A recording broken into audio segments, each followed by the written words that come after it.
press the plus and then click screen size. You can press any of the other options, but this is my preferred way to go. And then I go in here and then I customize the size to 3000 by 4000 and then the DPI to 300. Then to import a photo, go back to the wrench button, click insert a photo and select your photo. And then to start outlining and drawing on top of the image, create a new layer. Drag 3 fingers down for this menu bar. To undo, tap 2 fingers on the screen, and tap 3 to redo. Draw a line and hold your pen down at the end to make it straight. Hold your pen down at the end of drawing a circle and you can resize it. Hold and tap on the screen to make a perfect circle. This is the color select button, which allows you to select any color on any image. Change the opacity of the color on the left.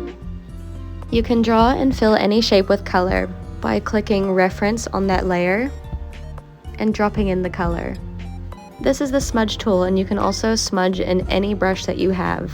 Reorganize your layers by dragging and dropping them underneath each other. Keep your layers tidy by selecting them and grouping them. When you're done with all the individual layers, you can flatten them, also by squeezing them together like this. Now you can move all those layers around as one. Select any image or drawing of yours in different shapes. This is the rectangle, the ellipse, and the freehand tool. I find with my portrait art, I use the freehand tool a lot. Press and hold to go back between your previous colors. Swipe right on an individual layer to lock it. By swiping right, you can also duplicate any layer. Manipulate any image or drawing by clicking the warp tool, or you can click distort. Here you can also flip, reverse, and rotate. You can erase in the same tool that you use to draw by holding down the eraser button. Draw on a single layer and nothing else by selecting the clipping mask tool. Tap with 2 fingers on any layer to drag the opacity down. Tap on the size bar and click plus to save a brush size.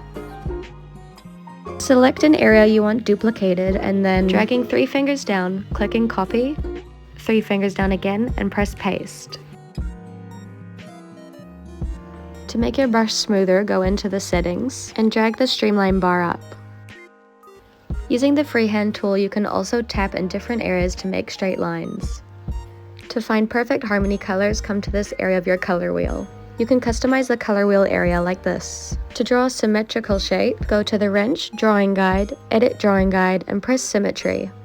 Here, whatever you draw on one side will appear perfectly on the other. This is great for creating intricate patterns. Untick drawing mask if you want to draw on one side and not have it mirrored on the other. I always suggest duplicating your work so that you don't lose it and always have a backup.